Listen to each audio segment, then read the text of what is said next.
ડિયાઝથી લઈ અને રા નવગણ સુધી અને નવાબ મોહબ્બત ખાનથી લઈ અને આરજી હુકુમત સુધી જે શહેર અનેક હુકુમતો અને શાસનનું સાક્ષી રહ્યું છે એ છે આપણું જુનાગઢ.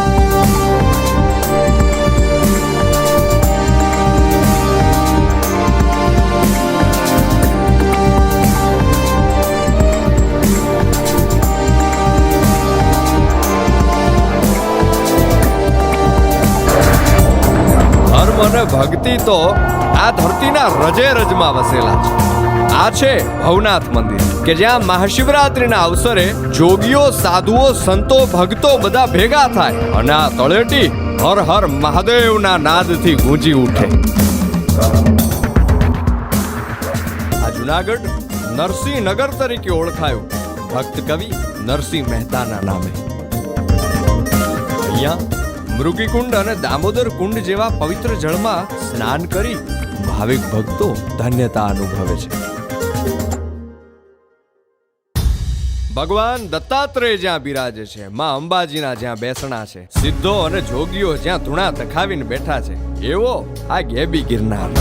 શંકન શંકન દેશ નિવાસન શાસન આસન ઈશ નિરાળ નિરાળ આદેશ આદેશ આદેશ આદેશ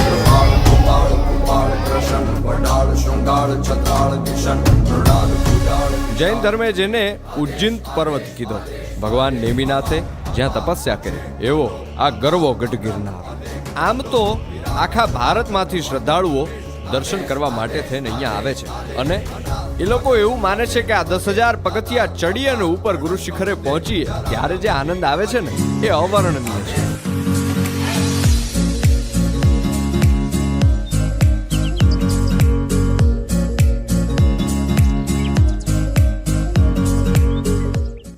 તેમનું નામ છે ઉપરકોટ કિલ્લો. ઉપરકોટ આ ભાગમાં કિલ્લો નહીં, રેવત નામનો મોટો પર્વત. રેવત પર્વત કાપી આ કિલ્લો બનાવેલો કંસના પિતા ઉગ્રસેન મહારાજ. 5000 વર્ષ પહેલાનો કિલ્લો છે. કિલ્લામાં રાજા જગ્યાએ 108 રા નામના, રા મતલબ રાયજાદા, સરનેમ ચુડાસમા, જાતે રાજપૂત દરબાર. 108 રાજા રાજ કરી ગયા કિલ્લાની અંદર. એમાં છેલ્લો રાજા રા માંડલિક. 1470 સાલ, 550 વર્ષ પહેલા આ કિલ્લાની અંદર 2 મંદિર છે.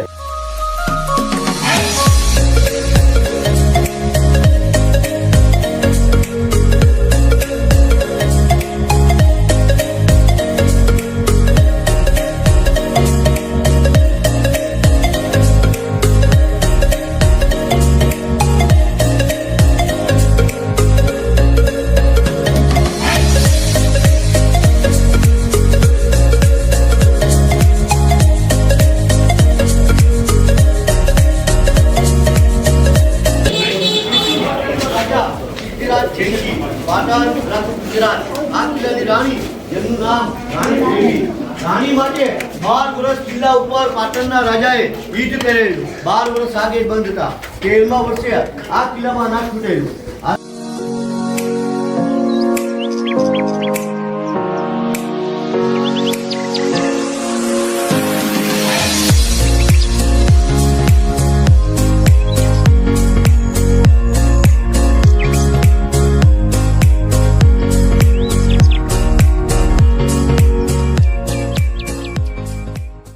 સમુદ્ર કેવી રીતના પસાર કરવો. નવગણ રાજા તેમના કુળદેવી દરિયાના 2 ભાગ સુમના રાજા સુમરાને મારીને આવે એટલે 7 વર્ષના રૂપમાં વરોડીમાં મળ્યા. છેલ્લો પ્રસાદ વધે વહુને દે કે સાસુમાં તમે આ પ્રસાદ જમી લ્યો. જાસરના સાસુ બોલે કે બધાને હેઠો પ્રસાદ હું જમું તો અસલ આયર નો કહેવાય, હું વટલાઈ જાઉં, અભડાઈ જાઉં. વરોડીમાંનું પ્રસાદનું અપમાન.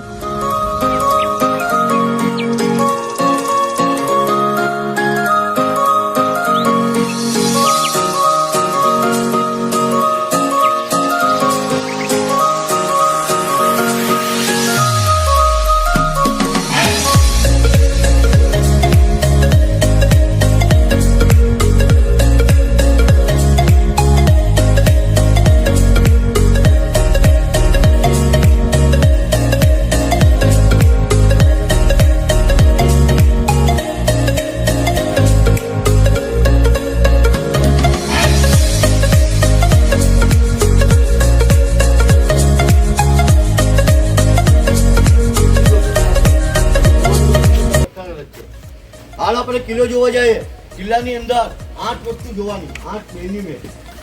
આ કિલ્લો નહીં, આની સિવાય ગમે એ કિલ્લો તમે જોશો એટલે કિલ્લામાં 2 વસ્તુ ખાસ છે. પહેલી વસ્તુ હોય પથ્થરની ખાઈ. ખાઈનો મતલબ ખીણો, એના રક્ષણ માટે. બીજી વસ્તુ હોય સુરંગ એટલે કે કોયડું, ભાગવા માટે. રાજા લોકો સામે દેખાય પથ્થરની ખાઈ. રાજા લોકો જ્યારે ખાઈઓ બનાવે એટલે આ ખાઈઓના 2 ઉપયોગ આવે. પહેલો ઉપયોગ, જે ખાઈમાંથી પથ્થર નીકળે તે પથ્થરથી કિલ્લાનું બાંધકામ નવું કરે. બીજો ઉપયોગ, ખાઈની અંદર 3 વસ્તુ હોય: પાણી, ઝેરી જાનવર અને 100 ફૂટની ઊંડાઈ. કારણ કે કિલ્લાના ગેટ બંધ હોય, માણસને કિલ્લો જીતવો હોય તો આ કિલ્લાની દિવાલો બોર્ડર, ત્યાંથી માણસ આવવાનો. લાવી ખાઈઓ કિલ્લાના ચારે બાજુ. હાલ આપણે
બનાવેલી ઈરાનમાંથી આવેલી દીવમાં. દીવમાંથી અમદાવાદની બાજુમાં ગામ છે બીજું મહેમદાવાદ. મહેમદાવાદનો રાજા મોહમ્મદ શાહ 24 કલાકમાં 2 ગઢ જીતો. જુનાગઢ અને પાવાગઢ. 24 કલાકમાં 2 ગઢ જીતી ન શકે. ત્યાં જુનાગઢ, ત્યાં પાવાગઢ.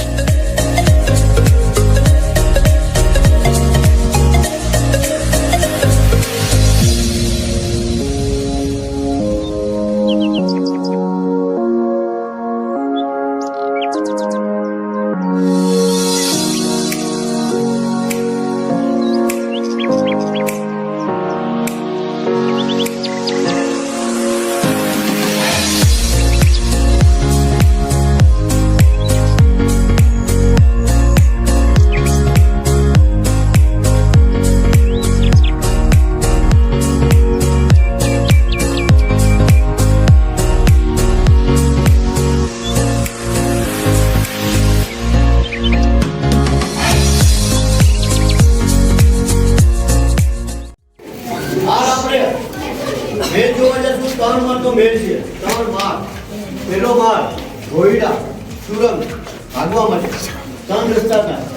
પહેલો રસ્તો 20 કિલોમીટર દૂર રાજકોટ હાઈવે ઉપર. આ કિલ્લાની રાણી, જેમનું નામ રાણી દેવી, ત્યાંની રાણી હતી. બીજો રસ્તો, એનો પતિ મળી જાય, એનો હસબન્ડ, એની જે વાઈફ હોય એની પત્ની, એને પતિ આવવું પડે, મતલબ તેની પાસે એને મળવું પડે. રાણી દેવી ગંગાનું મસ્તક લઈ આ ભોયડામાંથી જાય સુંદરનગર, ભગવાન ગામ અને ભોગાપુર નદી એ રાણીની સતી જગ્યા.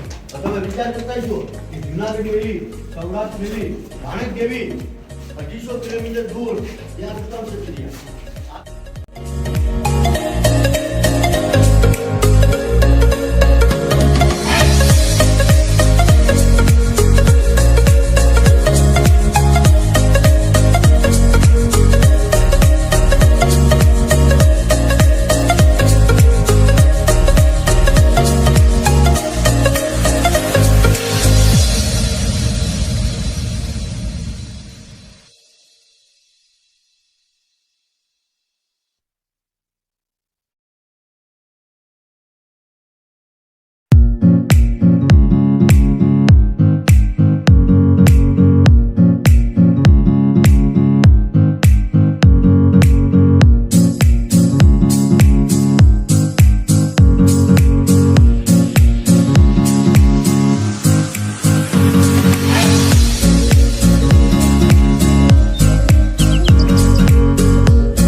રાસ કરતા 5,000 લોકો ઉપર એમાં અડધા માણસો યુદ્ધમાં મળી ગયા અને બાકીના જે માણસો છે એનું મારી સાથે લઈ જાય. કહેવાનો મતલબ કે ચાર જણા પાટણની રાણી બનાવો મેળે કરવાની ના પાડેલી. રાણી દેવીના 2 છોકરા 3 વર્ષનો 5 વર્ષ એકને મારેલો તલવારથી, બીજાને માતા પછાડેલી. આ જગ્યા ઉપર રાણી દેવીના બંને દીકરા મારી નાખેલા પૃથ્વીરાજ દેશી. રાણી દેવીએ વેલની અંદરથી પર્વત સામું જોયું ગિરનાર. ગિરનાર હસતો અને ચમકતો દેખાય. રાણી દેવીને કીધેલું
ગેટ ઉપર જવાનું.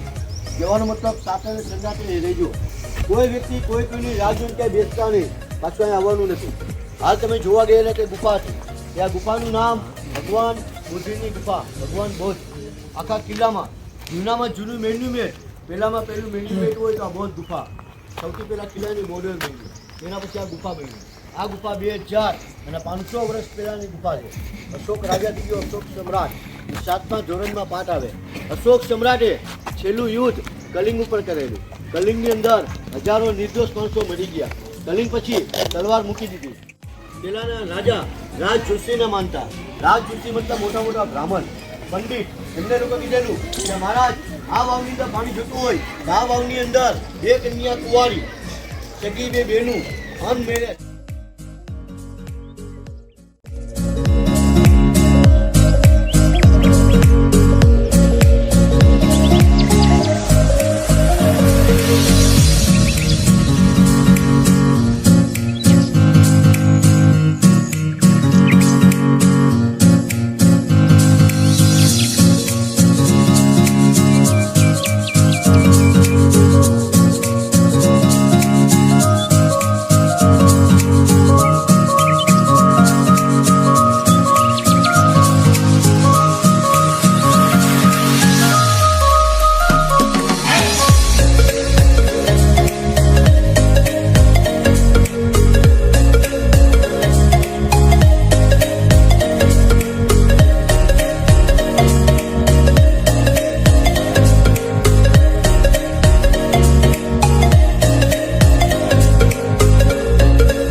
ડાલામથા સિંહની ડણકુથી ગૂંજતું આ ઘનઘોર જંગલ, નેહથી નીતરતા નેહડામાં રહેવા વાળા લોક સંસ્કૃતિને સાચવી, પરંપરાઓને સાચવી અને પ્રકૃતિની વચ્ચે જીવવા વાળા આપણા માલધારીઓને જોયા.